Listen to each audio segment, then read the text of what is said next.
today's session on our loss prevention webinar is on tree safety and liability. This is one that's a new session, a new subject that we haven't presented on. I don't know if we have ever. I've been at the trust for 16 years.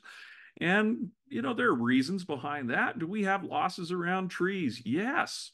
We have some issues there. We have some pretty healthy programs within trust members around the state. And it's just one that hasn't risen to the top as much in the past. And I personally looked at it and I said, wow, why haven't we done one on that? And so that's kind of my goal today is to talk about trees, the trees that we own, the trees that are in our communities, and what they can mean to us from a liability standpoint, from a safety standpoint. This isn't a safety training as far as how to go about climbing trees and the proper safe ways to trim trees and all of that. It's more from the liability standpoint and what programs we need to put in place to ensure that we're really protecting our organization from liability as it's associated with trees. Trees are awesome. We love trees, right? They provide us shade. They're beautiful. They provide variety to our streets and different neighborhoods in our town. Trees are awesome. We love them, but they have their challenges. They can cause us some issues and really cost us some money. And unfortunately, as we look around the country, they're the source of fatalities every year where trees will tip over and crush somebody. So it's definitely something that we should pay attention to and have programs in place around that. We have public trees. Many of you are from municipalities, and the city owns a lot of trees. And as I look at the state website on the Division of Forestry, Fire, and State Lands, I think I got that right. They have an inventory of tens of thousands of trees that have been inventoried, but of course, it's a lot more than that. Well, let's talk about what we want to go through today. Let's talk about goals. Timber, I like that. Our goals today. We want to have safe trees in our communities. We want to prevent accidents and minimize losses. We don't want to pay out money just because we have these beautiful resources in our communities. So once again, we have community forests. When you look, and I'm sure some of you out there could type the number of trees that you have within your municipality or within your county, and tell us what those are. And you could probably tell us the species of those trees. Just a few questions to think about to start with. What does your ordinance say about trees? Do you define who owns which trees, those trees in the park strips? Who's responsible for maintaining those trees? Who owns the tree in the park strip? What can they plant there? And who can remove a tree? Who does the maintenance for the tree? What if we have an ordinance that says that the homeowner is responsible for maintaining those trees, and what if they don't? Well, those are all important questions when it comes to liability in regards to trees. So ask a question. Who is liable if something goes wrong with a tree? That's an interesting case. And there's been significant case law and some state laws around that specific thing. So who is liable? Well, generally we look at this as if I own it, I have some liability. But that only happens, I only have to pay out for damages if I'm negligent. Um, so if you if you own trees, you own some liability. And I want to talk just briefly about this as I went to build this presentation. I was putting together materials and I thought, this is really an awful lot like sidewalks. And I looked through our presentation on sidewalks that I did not too long ago, and I said, this is a pretty similar presentation. There's just a few details that make tree liability different than sidewalk liability. And one of those is there is no non-delegable duty for trees. Whereas with sidewalks, if you are a municipality and you have sidewalks, no matter who you say is responsible, we assign responsibility to the homeowners, to those people in your community. We still have that duty to ensure that those sidewalks are in good condition. Well, we don't have that when it comes to trees. And so our duty really depends on negligence. But let's talk just about a couple of other things, just because there is a state law about state roads. Who is responsible for those areas on the side of the right of way? Well, we defined this in the sidewalk presentation, that maintenance and responsibility for park strips and sidewalks, including that portion of pedestrian access ramps behind the curb, belongs to the local government. Replacement and upgrading as part of road improvement projects may be done by UDOT. Okay, so we've got a state highway or road going through our community. It defines in that Utah code that the park strips and the sidewalks are the municipality's responsibility. Wow. Or the county. It could be a county depending on the jurisdiction owning that. Well, that's an interesting thing. We have that responsibility. What does your code say in response to that? Well, just a couple of basic things. Remember, to be liable for something, you need to have a duty. You need to breach that duty, and that breach is the proximal cause for an injury. Okay, we've talked about that a lot of times. What is a duty? It's a legal obligation that we have. We talked about that sidewalks, there's a non-delegable duty for that. Well, what about trees? Well, it differs just a bit when it comes to that. Okay, let's keep going here. Some people say, hey, you can't sue the government. Well, that's true. It says it in one code. But then out of the other side of the mouth, it says governmental immunity is waived when a defective, unsafe, or dangerous condition of a public improvement um, is the proximal cause of an injury or the negligent act or omission of an employee. So if we are negligent, then we can be held liable for those things. What does that mean? Well, I have a duty to ensure those trees are in reasonably safe condition. If I've got a big dead branch hanging out of that tree and it's been hanging there for a while and it falls and it damages somebody's vehicle or hurts somebody, well, there's a fair shot that they are going to be able to prevail because we've been negligent in our duty to maintain that tree in a safe condition. Now, of course, there's a lot that goes into a claim and how that works. I won't spend a lot of time on that, but there's noticing deadlines and proper ways to do all of those things. But the big question is, have we met the standard of care? Well, what is that standard of care? What is a safe tree? Because in and of themselves, trees have defects. And sometimes they're not visible. Sometimes those defects have they're at the core, the heart of the tree. And suddenly we probably all had our hearts broken when one of our big, beautiful trees cracks in half and falls apart. I know I've seen that a few times, and I'm like, where did that come from? I really didn't see that happening. What is a healthy tree? Dead branches or dead trees. What is the standard of care, and what is a reasonable timeline when it comes to maintaining those things? Well, really, to be able to do that, we've got to be looking at our trees. We've got to have an inventory. We'll talk about that more in a minute. But there's some simple things. The trim height.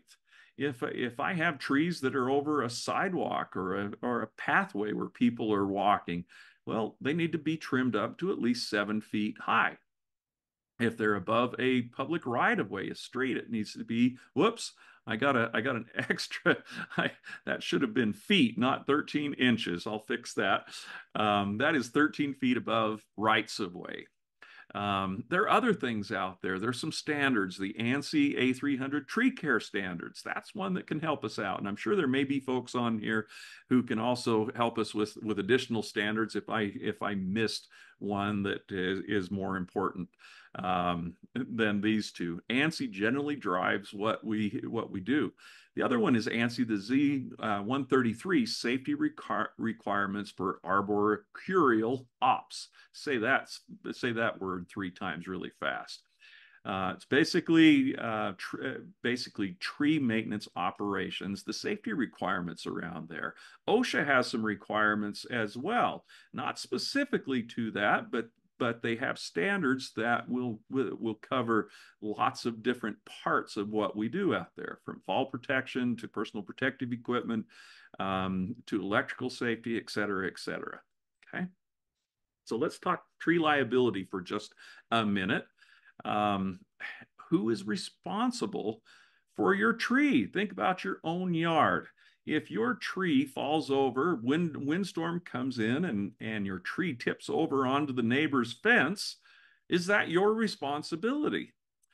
And in general, if it is something that is quote unquote an act of God, you're probably not responsible for that. Trees are trees, and things are going to happen that way. There was a Utah Supreme Court case clear back in 1954 about, what if somebody's leaves blow over into my yard? Are they liable for that? Or if branches fall into my yard? And the Supreme Court was very clear on that and said, if we want to have trees, that can't be the case. And so they said, no, you are not liable if the trees off of your tree blow into your neighbor's yard, or branches fall, or twigs, or anything like that. However, there is a limit to that when it comes to negligence.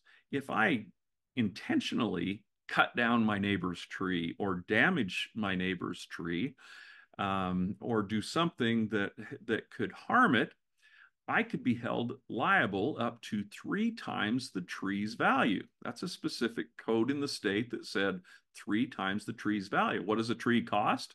Well, some adult trees, especially special trees that are a certain species that doesn't grow here and maybe had to be imported from somewhere else, may be worth tens of thousands of dollars. We think of some of the heritage trees that we have around the state. I'm thinking of one in Utah County, right by the courthouse and the administrative building there. It is a massive, incredible tree, and you think about, how could you put a value on that tree? It would be a chunk of money. Okay. A couple other things. Can cities or utilities, public utilities, trim or remove trees if they're a public safety risk? And the answer is yes.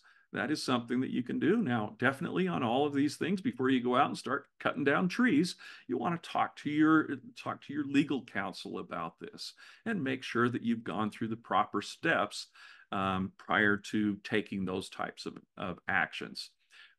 Some things, when we talk tree liability, like this, if we have trees blocking traffic signals and signs, that can be a problem from a liability standpoint. There is a duty for us to ensure that those street signs are visible. There is a duty for us to ensure that people can see those, that they are reflective to a point where people can see it in low light conditions with their headlights on. And so as we look at our duties, let's really look at the overall scope of those trees. What do they mean? All right, but major thing, how do we avoid losses? That doesn't mean you're not going to get sued, because you can get sued for anything. And just because a case doesn't have merit doesn't mean it can't be brought against you. And you can be sued for that. But we need to be able to show that we've been reasonable and prudent about the things that we do and been able to prove it. We've met the standard of care that's required for trees. Okay, well, what is that standard of care? We need to have a plan. We need to have a program around there. If we are a municipality or a county that has trees that we're responsible for, and beyond that, any homeowner or any organization that has trees on their property has similar responsibility, right? We have to meet the standard of care. Now, if I only own a building like here at the Trust, we have trees out front, I may not need to have a written program for our landscaping, but certainly if I'm a municipality or a county that owns city street trees, I have a responsibility to have a plan or a program around that. We need to evaluate the risks and prioritize it, write it down, document what we do, communicate that to the people who are affected by it. So if we have an ordinance, a code around that in our area, that needs to be communicated to those who are regulated by it. But take action, take action, take action. So let's run through. Here's a safe tree program, a written program, a tree inventory, ranking, or priority system, hazard visibility and isolation, repair and replacement, and then figuring out a way to pay for all of that. So let's hit those items quickly here. A written program. I already talked about this. Write it down. How does that pair with our local ordinance? How does that impact our trees? Now, as I reviewed for this presentation, I looked through a number of ordinances that you have around the state, and there are some outstanding ordinances. And normally I put a list with some samples, but there were so many good ones. I would just recommend that you take a look at others in the state. We have some outstanding tree ordinances and programs that we can model around the state and call them up and say, how is this working for you? Um, Follow your ordinance, whatever it is that you do, whatever your policy. It's key that you follow what you say you're going to do, um, and then have a tree maintenance program. Define that. What is it that we are going to do? What is a reasonable timeline to replace or trim, fix trees that have problems? Define that in your program. Then we have a tree inventory. See how this kind of dovetails along with our sidewalk discussion? Our tree inventories should define all the trees that we own. So we really know the scope, the breadth and scope of our responsibility.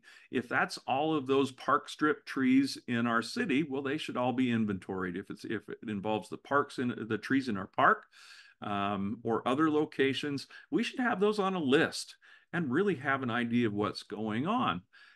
Some of you out there are seeing dollar signs, right? Well, this gets expensive if we have to write all that down. Well, yeah, that's part of the responsibility of owning those trees, is ensuring that we know what condition they're in and making sure that we're taking appropriate action if they have problems. So an inventory. Rate the condition. That means periodically we need to go out and look at those trees and see which ones have problems. Some of them may be really bad problems, and some of them may be just it's okay for now, but we need to get to that in a few months or next year. What are your condition categories, right? Have that in your program that says these are the conditions that we consider as a hazard tree.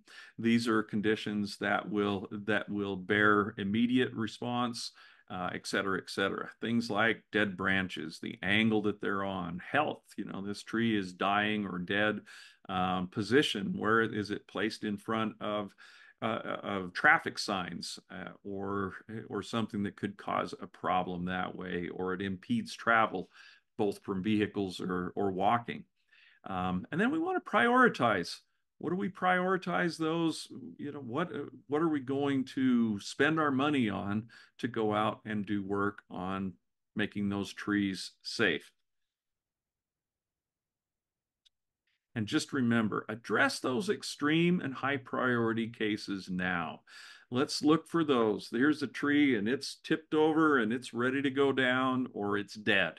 And it's got dead branches all over the place. All that we need is a windstorm, and we're going to have a problem with that tree. Well, those are the ones that should be the top of the schedule, and that should merit our budget outlay, are for those that are really hazard trees. schedule and budget for those others.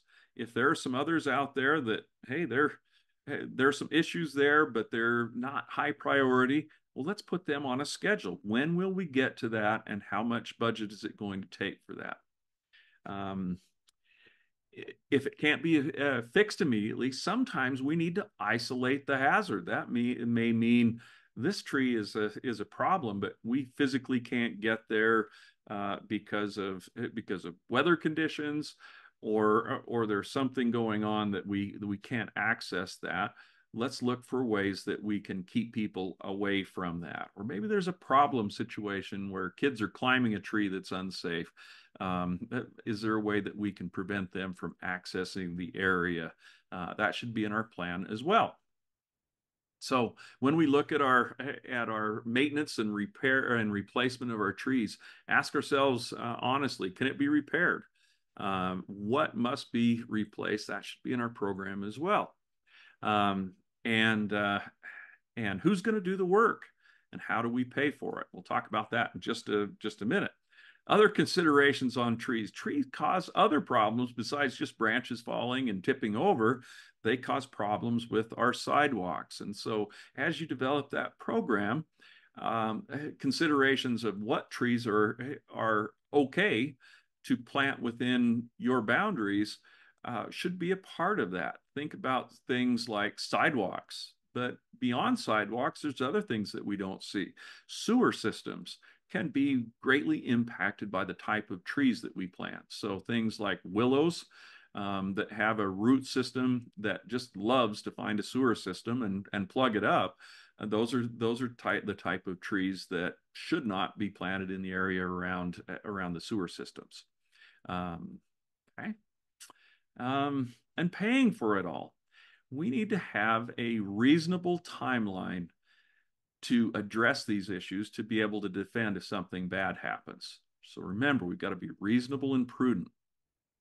And you share the cost with the property owners. So let's say those trees, have we defined that the landowners have responsibility to maintain their trees? What if they don't? Do we have provisions in that code to handle that in a way that we can either enforce or help them with that? Sometimes there may be people that have indigent circumstances and they don't have the money to be, fixed income folks don't have the money to be able to do that. Is there a way that we can still provide safe trees and avoid the hazards at the same time?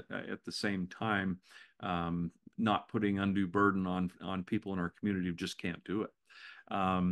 There are also things like I said, the Utah Division of Forestry, Fire, and State Lands have what they call urban forestry grants that can help with some parts of this program, and there may be federal grants as well that could be available.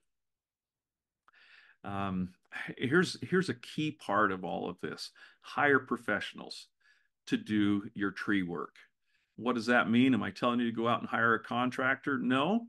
Contractors can be great because they can help us transfer risk to somebody else.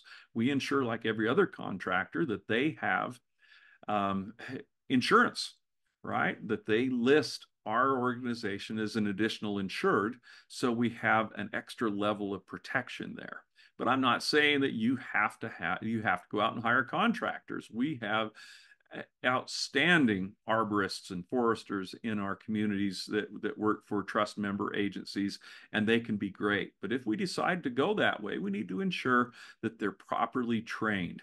Hiring somebody that's certified just gets us that big leg up. But that would be my goal, is that everyone out there who has an urban forest has somebody that is certified and capable to do that, and that we provided them with the tools and the equipment and training that they need to be able to do that task. Let's just talk about that. Tree care safety, a few things: train, equip, supervise are critical parts of that. If we decide to pull this in-house, and maybe you already have that and you've been doing it for a long time, which I know many of you out there are doing, before somebody grabs a chainsaw and starts going out and trimming or climbing or whatever the task may be around those trees, they need to be appropriately trained on that. They need to have the appropriate equipment. If you're running a chainsaw, just running out in your Levi's and a pair of safety glasses is not appropriate personal protective equipment for that. So provide them the equipment, personal protective equipment they need, and then supervise those activities. So we're taking appropriate steps to clear the area whenever we're doing work, especially elevated work around these trees, so people don't get impacted by falling branches or our equipment in the area. Focus our attention on fall protection, on electrical safety. So we've trained people to look up and have proper clearance between electrical transmission lines and those trees that we're going to be working on. That's one of the common causes of death in tree care professionals is electrocution. Equipment safety. We're going to be using chainsaws. We're going to be using elevated workstations, work platforms, bucket trucks, those types of things. There should be training on each one of those. And once again, proper PPE. Whew, lots of stuff. I haven't watched Mike. Have we had any questions so far that I need to catch up on? Nope, you're okay. Okay, beautiful. Well, here's one thing that we can use. We've about covered all the material. Here's one thing that we can use to keep us out of liability problems, and that's called a discretionary immunity. In the state of Utah, we have a great state code that can allow us some outs, even if we haven't done everything 100% the way we need to, because we have done the best we can with our limited resources.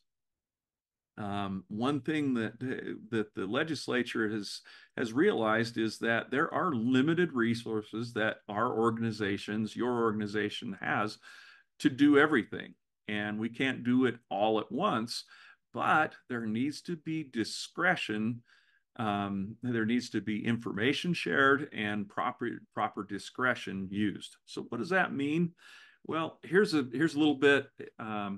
Retains governmental immunity if the injury arises out of the exercise or performance or the failure to exercise or perform a discretionary function, whether or not the discretion is abused. Okay, what does that mean? Well, here's the basic part of it. Our discretionary decisions, when we make decisions on how much money are we going to spend on maintaining our trees. We have to budget a certain amount there, and we got a lot of problem trees out there. We have a whole bunch of old pioneer era trees that have just declined and they're dying, and we're dropping branches out of those trees, and it's probably time to take those down. But it's going to cost a lot of money. Oh, and it's going to make a lot of people mad in the community too, just FYI. What do we do? Well, there needs to be a process, a discretionary decision process that needs to be made by officials, not staff. What does that mean? These are elected officials or appointed, depending on the makeup of your organization, but they are the city council, the county commissioners or council, the board of directors that are making decisions for your organization. Basically, it's those people who are making budgetary decisions. They need to be informed decisions, information by experts. This is where staff can come in if they have the expertise to be able to provide that input. So they say, here are the number of trees that we have that have problems. Here's the percentage of those that are high hazard or extreme hazard, and we need to take action. And those are the ones that we really need to take action on. First of all, it's going to cost us X amount to do that. It's going to cost us Y amount to do those lower priority trees, and on, and give the information to our decision makers. It needs to be documented. So it should be our deliberations, the data that we talk about, it should be in our council minutes or meeting minutes. And that information will be really key in being able to use this discretionary function immunity defense if you have a problem with one of these trees. We can go into a lot more detail on that, but I think that's probably enough. If you're watching this on YouTube, I'll find the link. We did an entire webinar specifically on discretionary function immunity, and we'll put a link in here for that somewhere up here. Um, hope you guys have enjoyed this material. There are tons of resources. Like I said, I normally give a list of, hey, here's some good stuff. But as I looked around, I found just a ton of great resources out there. I would encourage you to go out and talk to those people in your communities, other communities around that have already built a program like this. If you're just getting started, if you're not, if you've got a great program, take a look at it and see how good it is. Has it been updated recently? And let's make that work. And just in summary, use the tools that you have available. Like I said, we're government. We can share this information, and know your ordinance. Make sure it dovetails well with your practice. Make sure that people know what that is. Do your inspections. Get out there and look at those trees and prioritize those hazards, and then let's take action. Reasonable budgets and address those things in a timely manner. Those are the steps that help us from getting sued, and more importantly, help us from having to pay out on liability from those things. All right, we covered a lot of stuff today. Any questions that you have out there, please type those into the chat box and we'd be happy to answer those right now. Mike, we got anything? You're muted, Mike. Sorry. Don't worry, it's the first time I've ever done Zoom calls. If you got questions, just go ahead and type them into the chat box here. We don't have anything yet. Lots of good stuff here, Jason. Lots of, I mean, especially now with we were just driving around this past weekend with my kids, and my kids are all saying, "Look, Dad, the trees are waking up." Well, they are. They're waking up. It's getting that time of year. It's a good time to get out and build your programs and make sure we have those inspections in place. So this is very timely. Great job. Absolutely. Oh, one thing that I did not mention is property coverage. If we lose trees, you have property coverage on that tree. We do offer that coverage from the trust, and so that's something to consider as well. Don't see any questions there. Oh, no questions. Must have Wow. covered it. Nice job. Either I put them all to sleep, or we covered the subject. I hope this is beneficial to you. I would love to hear any input that you have. If there's something that we missed, or there's something that you think is important, or you have something to share, maybe you've got a program that you would like to share, please send that to us. Do it right away, because we will be putting this recording of the session out there, as well as the slides. And I'm just looking up here. Tree City USA helps with budget costs of removal, etc. Great. Tree City USA. All right. Love it. Thank you so much, everyone. Be safe out there, and Thanks, everyone. see you soon.